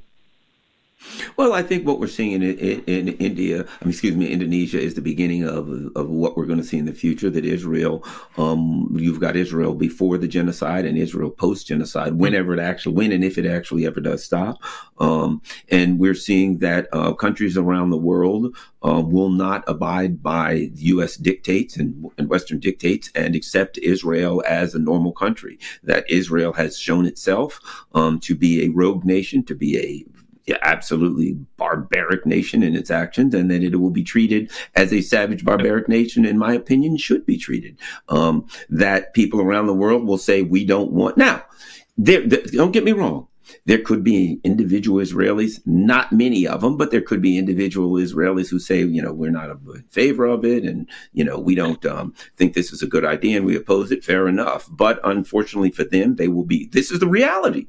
Like it or not, they will be lumped into the group as Israelis, and the world will not be a hospitable place for Israelis to go. I also feel that, sadly and unfortunately, as I told many people, my late brother, was Jewish. He converted to Judaism during when he was in the military. And I think that Judaism worldwide will suffer greatly. I think that people will question the morality. They will question the foundation of the religion, which to me shouldn't happen. You should respect all religions. But I do think that there will be significant pushback against Judaism worldwide. And it will be, centuries of before, maybe possibly centuries before, ever before worldwide Judaism recovers from the damage that Zionism has done to the religion to the Jewish religion. Yeah. All right. Next, thank you very much, Terrence in Reading. Next, we are going to Raymond in Arkansas. Raymond wants to talk about charliekirk, something that's obvious. Raymond, I mean, this is as clear as Building 7. There's nothing to see here. Raymond in Arkansas, your thoughts? How are you doing, Garland? Great. One of the problems, there's so many different flavors of this, and that's intentional, and we're never going to know the truth because it's to further stratify and polarize us, and that's what everybody needs to realize. A man did really perish that day, it remains to be seen.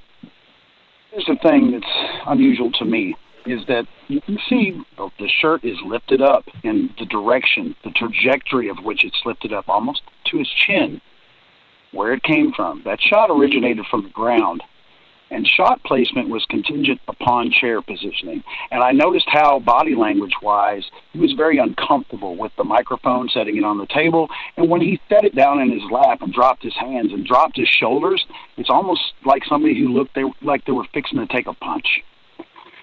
So, maybe this was the baked-in thing all along to TPUSA. Maybe this was their conclusion all along.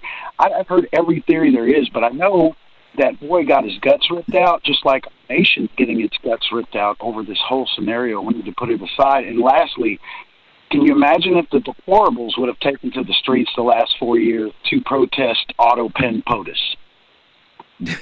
Well, Raymond, one of the interesting things I think about the charliekirk, particularly about the charliekirk assassination, is this: there's an eerie parallel with the Epstein, the Epstein issue, in that when you look at Epstein, eventually, if you follow it long enough, you come to the obvious conclusion that the government was involved. That, why? Because the government told us they were involved. Because literally, we were told by Alex Acosta, who was in the former Trump cabinet, who said, I was told, he was asked, well, why'd you let Epstein get off virtually scot-free in Florida? And he said, I was told he's intelligence. Leave him alone. So it's obvious that the government was involved. And in the charliekirk assassination, if in fact the FBI is involved in cover-ups, if in fact the government is not pursuing these leads as thoroughly as they need to pursue them, then that would mean that the government was involved too. So we're seeing instances where the American people look at it, 9/11, and say, this just doesn't look right. Most people aren't trained investigators, but it doesn't take a trained investigator to look at a building and say, hey, that building just dropped for no reason. And it doesn't take a trained investigator to say, if you're hit by a 30-06, there ain't going to be much left. So what we're seeing is the government pretending that things that are obvious to the layman are some kind of a crazy conspiracy theory. And I think I think that is the alignment that we get here. And that's why we're getting the loss of trust in government institutions. And people are wise to lose trust in government institutions. Before you go, your thoughts on that, Raymond? We are purposely being designed to collapse in our own footprint, like those towers, by elements from within. That's obvious. And yeah, very astute. But there's the thing we need to focus on is what has being in elbow to elbow in touch with the world done for us when we don't know what's going on at the end of the block. Consider your area of operation, your area of influence, your area of responsibility, where you can affect change. Start at home. And don't throw rocks if you live in a glass house. And America does that to the world. So let's start with us first. Let's make us better and work outwards. Thank you very much. Well, one of the things I've always said as an individual, realistically, if you want peace in the world, we could do all kinds of things, but there's only one thing you can really do to help bring peace in the world. You can be peaceful. And that's why I say about the United States, we're going to bring peace, Pax Americana. We would have to be peaceful to bring peace. And instead, we have demonstrated that that's not going to happen. I'll add one more thing before I jump, and that is, and I haven't really talked about this before, we're going to go next to Ish in Wisconsin. So stand by there, Ish. And of course, we got open lines, so feel free to call. But Ish, but here's my point. China has recently said that they won't basically sell us rare earth minerals and rare earth metals, and that they basically will block them if they're trying to come to us through other countries. I applaud that. And in my opinion, I would say this, because China has said, we're doing it basically, and I'm paraphrasing, for world peace. The United States and its minions have demonstrated that they will not be stopped from barbarism, from genocide, from murdering people. And even now, they're poised to attack the country of Venezuela, a war of aggression, an illegal war of aggression. And every time they sit down to negotiate with someone in one way or the other, they stab them in the back, they kill them, they blow them up. They have shown to be just a center of savagery and treachery and lies. And China's saying, well, in that case, we're not going to sell you the things you need to build the armaments to attack us with or to attack our friends with. I think that's wise. And in fact, most people feel that what will happen is the United States will sit down with China and they'll strike a deal. And then China will say, okay, we're going to sell you the rare earths. If I was China, I'd never sell them. I'd say, look, the door's closed, guys. If you think that I'm going to sell you a gun, what are you going to do with that gun if I sell it to you? Oh, I'm going to shoot you with it. Perhaps I shouldn't sell you that gun. I think China has gotten there, and I hope they stay there. And I hope they tell the United States, no, you don't know what to do with your toys. You don't know how to play with them. You can't have them. We're not selling you any rare earth minerals under any circumstances because you're just going to build more missiles, war material. Oh, by the way, and that goes for the UK and Germany and all of your friends who are trying to build a war material for a war with Russia so you can take Russia out and then you can take us out. We kind of understand the logical sequence going on here. So in my opinion, if China's wise, that's it. Game over, game set and match. They'll say that's something we're not going to talk about. Figure out how to get your own rare earth minerals. And meanwhile, we'll go about spreading economic viability for countries in the global south that have been brutalized by you and robbed by you for the last 5 centuries. All right. Let's see. We got some comments. Friendly Brilliant says Nico House did a great expose on Charlie's wife. Look into Charlie Kirk's wife, but also this guy, Zoran Mamdani. Somebody help me out. I'm a former investigator. I can't find anything before 2022 on Zoran Mamdani's wife. I suspect there's spookery afoot. She's supposedly a Palestine activist, but I've never been able to find one pro-Palestine event that she's been to. I have been able to find one comment that she's made about nothing that she's ever done, but she's a pro-Palestine activist who's loved by the BBC, loved by Reuters, loved by the New Yorker, the New York Times, and the Washington Post. They all love a Palestine activist. Doesn't make sense. Help me out, you guys. Look up, find Zoran Mamdani's wife. And please, I can't find anything on her. If you can find something on her before 2022, best of luck. Who is her family? Don't know. She is the invisible person. So best of luck. All right. Let's get back to Ish in Wisconsin. Ish in Wisconsin. You want to talk about the No Kings March? It's been successful, Ish. There are no kings. It has been, especially if you go to the website. I know it has been in bigger cities. I don't live in a bigger city, but it's definitely, you can see it here. It's more staged in a smaller town. And I went to the website. I just want to mention the website. I went to the website, and it's an elegant website. And the strange thing is that you don't find anything about them, what they are calling for, right? We don't have a king yet, so there is like an about section on the top, and you click on that, and you find partners. Apparently that website have partners, and it's full of partners, all those famous organizations. I don't know if that's true, because they're just icons.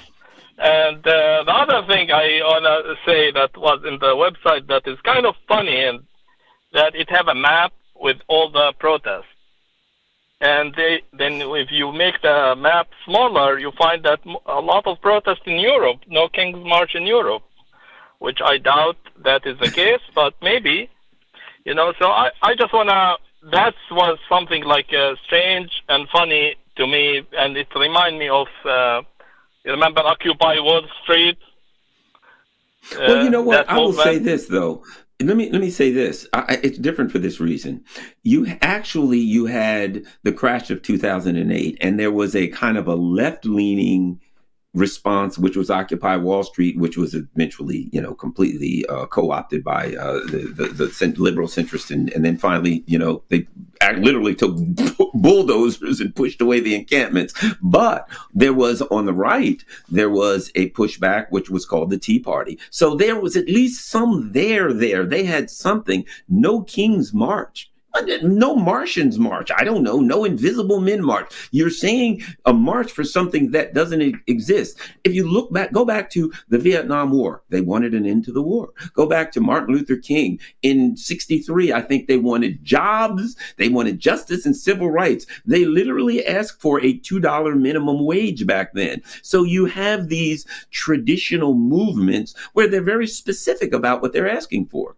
No King's March?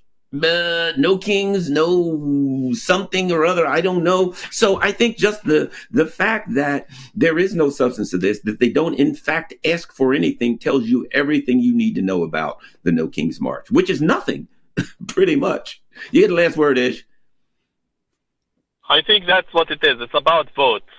It's just to pander. So Democrats, they don't want to change their agenda, so they just want to get some votes. That's it. Cheap votes. That's exactly it. There's nothing to change. Just Trump is bad. Trump. Why? If only I've even seen signs. If Kamala Harris had won, we'd been there for. Kamala Harris lost, and she had no chance of winning. And now, for those who think she was so great, my answer is this: run her again in 28. Let us know. I mean, she can't possibly lose. She'll be running against J.D. Vance or whatever. If you think she's so great, run her again. All right. Once again, you're watching the mother of all talk shows. I'm Garland Nixon. George has the night off, and he's back on Wednesday. Gunny, 1972, says the Magnificent Seven AI companies valued at 13 to 14 trillion. Most of them burned through cash worse than the Joker in the Dark Knight. Carl Clark says U.S., 4% of world population, but think they can blackmail the other 96% with tariffs. Sandra Jane Garland, great podcast with Dr. Rasmus. Thank you for hosting MOATS. And Ben Johnson says when China invades a country, they build railways, roads, hospitals, and schools. When America invades, they build military bases and they blow up railways, hospitals, roads, and schools. And Rolf says, oh, wait, nope, nah. We're not going to Rolf yet. We're going to, who's next? Line 3, Rolf, maybe? Are we at Rolf next? Hi, Garland. Rolf, what's happening in Bermuda, my friend? Oh, man, we're just enjoying you here. Got a group of friends to see you on the show. Garland, I've got to challenge your assumption that there are no kings in the United States of Israel. Clearly, I believe that Bibi Netanyahu is the king of the U.S. of America. Something's going on there, Garland. Look, I can't understand, Garland. I want you to help me here. Is that this obsession with Charliekirk? Now, we bring that. He repudiated his support of Israel before he was ruthlessly gunned down. But he never repudiated his support for white supremacy, darling. Nobody talks about that. Let's be honest about it. You mentioned about the Great Replacement Theory. That was written by Renaud Camus, a noted French white supremacist. Now, don't freak out, because that's the term. You know it and I know it.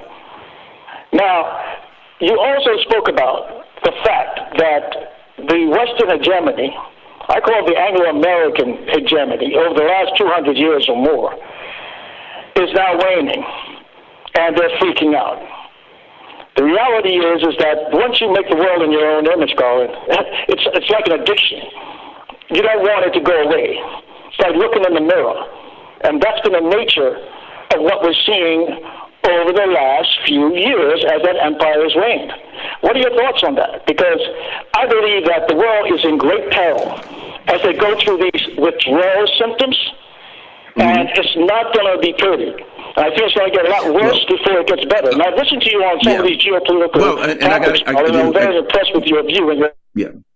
Thanks. I got to get ready to jump out. We got another break coming up. We'll come back with more calls. But I'll address those when we get back. You're watching the mother of all talk shows. I'm Garland Nixon, standing in for George Galloway. He'll be back Wednesday. We'll be right back with more of your calls and comments.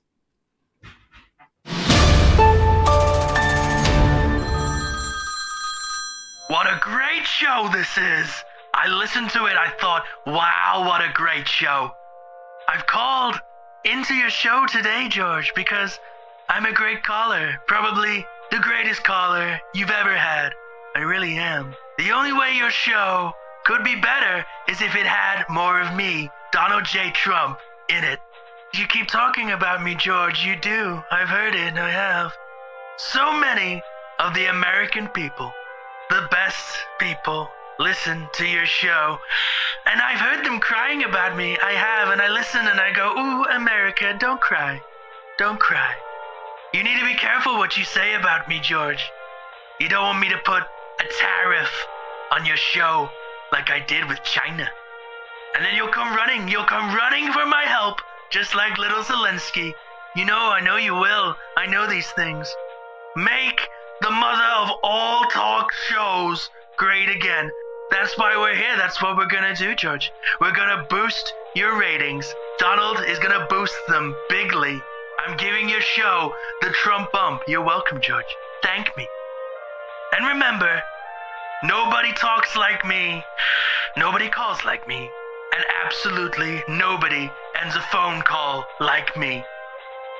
I'm hanging up now. Not because I finished, but because I won.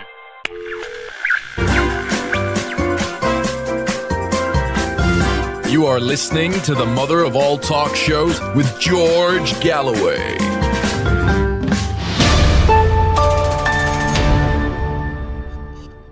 Hello, my name's Garland Nixon. I'm standing in for the great George Galloway here on the Mother of All Talk Shows. We're taking calls now. We got comments going on. We got a poll that is pretty obviously, one thing's pretty obvious. We got people, you got Telegram, X, YouTube comments, YouTube stream, and of course Patreon. And one thing is pretty clear. Most people, well over 90% of our viewers and commenters, do not believe that Donald Trump can force Putin into a Ukraine peace deal. Count me in as the one that says, particularly when Ukraine's losing the war, and of course this is existential for the Russians. They can't do that, and they will never be forced into a peace deal. Why would they? All right, next we got more callers. We're going to Khalid in Nova Scotia. Khalid in Nova Scotia, what's happening, my friend? Hey, how are you, Garland? Wonderful. I'm going to say welcome, and I'm going to say on behalf of the audience, welcome to the show. I don't see anybody more fitting to be on the show. I've been impressed with your own comments. But I want to say this, that as regards to the No Kings March, whether or not it is a political move or not, I actually sort of support the thought. For one, I have been, I could say, an admirer. I'm Bermudian, not American, but I've always looked up to the ideals of the American idea, the democratic experience, and the rhetoric that used to come through, particularly during the election period. The rhetoric was of caliber that was somewhat inspiring. You know, it gave hope to the world in the sense that of being a light, the light on the hill, if you will. But today, Garland, what we see in America is frightening. It's actually unbelievable. So yeah, and I certainly appreciate the call, Khalid, but unfortunately right now we're struggling with your line. It's not that clear, but we certainly appreciate the call. We did the best we could to get your message out. And yeah, well, when you talk about the issue of ideals, the ideals of America were the ideals of the masses. These were fed to the masses, and it was great by the ruling elite to believe that we could have all of these great things and live in this great way. And the problem we're having now is the contradiction between the story and the narrative that's being fed to the people about bottom-up politics, democracy, human rights, all of these things that have been fed to the American people that help to contribute to their belief that these ideals could at some point, be reached, be actualized. And the fact of the matter is, instead, things are deteriorating. The daily economic lives of the American people have been deteriorating for decades.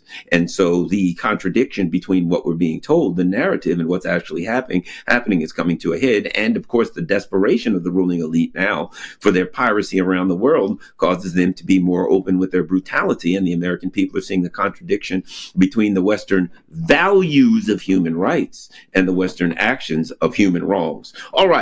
Muhammad says, Garland, you're a fantastic host for George when he's not available. Thank you very much for giving up your time to cover for George. God bless you. Sandra Jane. Okay, we already got a couple of those. William Mansfield says Trump is not a king. He is Israel's prince. Nah, I would argue he's Israel's vice president. All right, let's go to Erobos in New York. Wants to talk about Russia. Erobos, what's happening, brother? And greetings and auspicious welcome to you. Welcome back to MOATS, Garland or Mr. Nixon. More power to Clan Galloway, Clan Nixon, the wonderful staff at MOATS, Jai the Magnificent, first of her name, and the audience. I know you're not a fan of loquacious or verbose calls, so I will proceed to my succinct reflections right away. By the way, you're in fine fettle as always. I haven't seen you in real life for a while, but it's good to see your health beaming through our screens. I have an observation about Russia. I've been thinking about this all week. It's not an original observation. It just, I had to park my reactionary hostility to when I see things that doesn't make sense to me. However, it seems that they are okay with absorbing strikes and attacks, which only escalates. If I brush past you in the street and you don't address it, that's going to escalate to me wanting to hit you with a pipe, or even worse, right? If you don't stop me. Can I give you another possibility? Go ahead. Erobos, if I could give you another possibility, I would state it a different way. And that is, when you're trained self-defense, one of the things you're trained is to fight through pain, to take a punch. I would put it like this. Russia can take a punch. Number one, and as we've seen, they lost 27 million people. You can't have a bigger punch than that. But the other thing I would say is this. Another way to look at it is Russia needs to maintain control of the escalation ladder, right? Russia could just simply say, well, when you do this, I'll react by doing that. The Europeans want to drag the United States into the war, in the same way that Israel wants to drag the United States into a war with Iran, which is, well, I could connect those for hours, but I won't get into that right now. But the bottom line is this. What the Europeans want is to do something to provoke Russia to overreact so they can then, United States, now you're in the war. And then Russia would not control the escalatory ladder. I think one of the things that Russia's doing, which I think is wise, is they are maintaining control of the escalatory or escalative, however you want to put it, of a ladder themselves, rather than simply reacting every time you do this, I'll do that. No, they're reacting when they want to react. And oftentimes their reaction is to take it out. It's basically saying, I'm not going to hit you. I'm going to beat up your monkey, which would be Zelensky in Ukraine. They're taking it out in Ukraine. So I think it's wise. And I think that if Russia were to take the advice of those of us who are well-meaning, I think, who argue for greater escalations by Russia, we'd all be fried by now. So that's why I'm all for their reticence to react, to overreact, shall we say. What do you think of that, Erobos? I'll give you like 30 seconds to answer. Oh, well, as always, you make sense, right? You always make sense. The issue I see from my perspective is that it doesn't discourage an opponent when you're absorbing attacks, right? Especially when they can attack you, and they can escalate their attacks on your population. And there's no question that Russia is winning this thing. And even in the PR war, they just take all the insults and humiliation. They're winning on the field. There's no question about that. I don't even think that's up for debate. The thing, my concern is when you keep allowing and absorbing these attacks, it encourages the enemy at the risk of being redundant. Belgorod, Kursk, and on and on and on. Let me add something to this, Erobos. The only criticism I have of that line of thought, and I'm not saying that it's not valid, that I'm right and that's wrong, because a lot of people feel like that. A lot of my dear friends and colleagues feel like that. The thing I would use to take that to task is this. If you're being chased by a mad dog, can you influence that mad dog? Is there something you can do? Can you turn around and say, nice doggy, maybe throw him a biscuit, a piece of bread or something? No, he's a mad dog. You have to deal with that mad dog as an irrational actor. I think that Russia, were they dealing with rational actors, these discussions of rational reaction would make sense. Well, you're encouraging or discouraging them. These are not rational actors. MI6 and the Brits, they're not rational actors. They are desperate. Look at what they're doing. They're risking the lives of their own people all of their own people. They're risking the lives of every human being on Earth, which tells us they're not rational actors. I would argue that the Russians and the Chinese and the Iranians are all rational actors, that they're acting on a timeline that is thousands of years old because that's their view of reality. And those of us who probably see the world in a much let's say a shorter vision would say, you got to punch back. But I think what they're doing is wise. I think that the Russian leadership has been very successful in what they're doing. And so I will defer to their reactions, particularly because I haven't been fried by a 4,000 degree nuclear weapon yet. And I'm kind of hoping that that'll go on for a while, at least for the rest of my life. All right, Metin in London, or is it Meetin? Metin in London. You want to talk about Cyprus? Hi, Garland. How are you? Yes. Right. You're on, Metin. I was listening to the earlier guy that was talking about a lot of Israeli people, Jewish people, moving to Cyprus, and this is not just prior 7th of October 23. It was happening long time before that, as well as the ex-Russian countries like Ukraine, Turkey, and all that. They used to sell passports for £1 million. If you want to open up a business or something like that, you can, apply to government, and they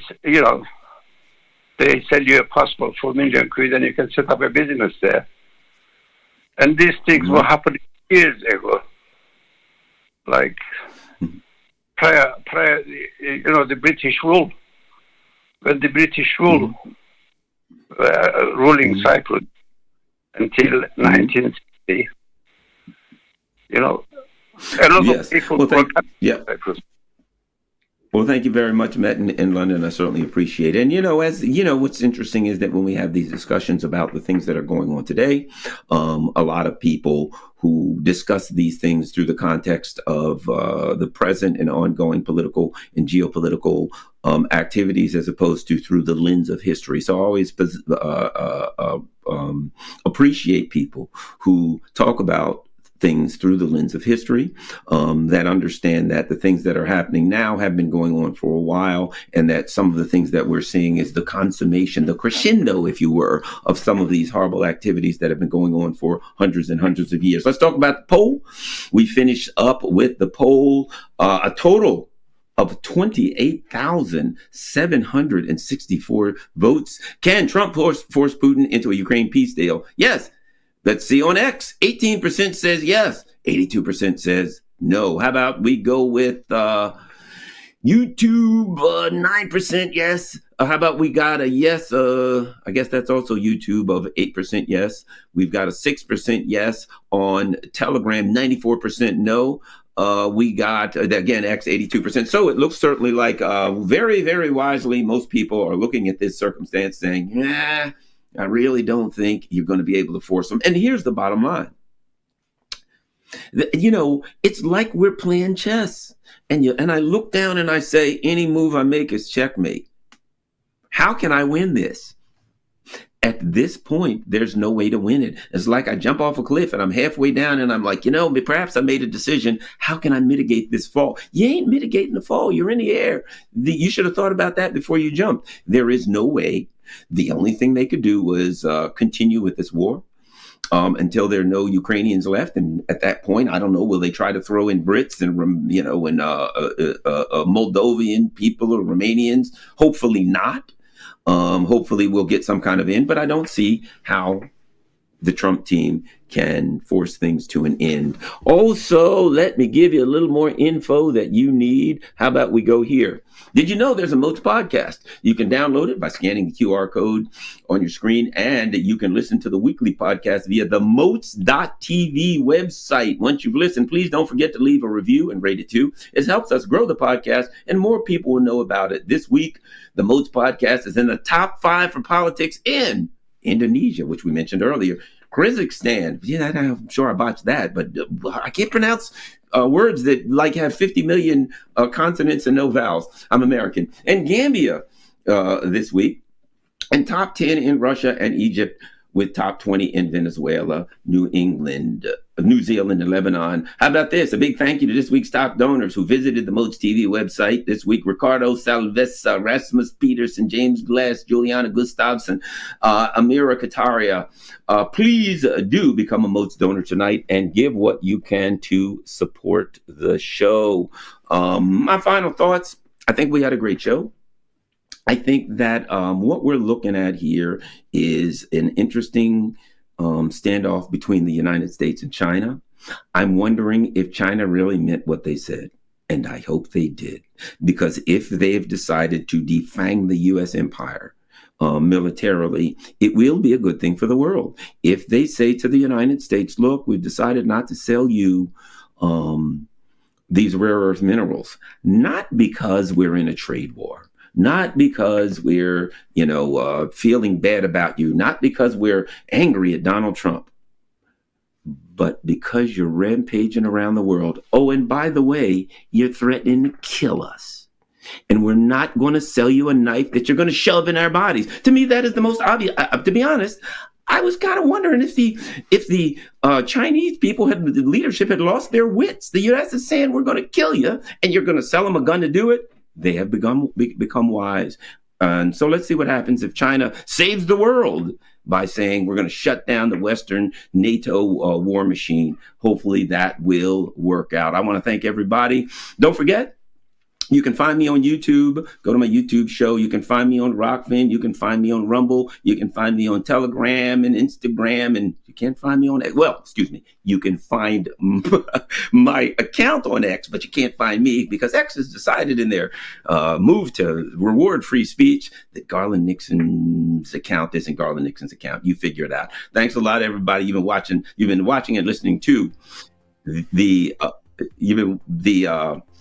MOATS TV with Garland Nixon. Make sure you share this on all of your social media platforms so that everybody can enjoy the MOATS TV and get to know what's happening here in London with George and his lovely wife.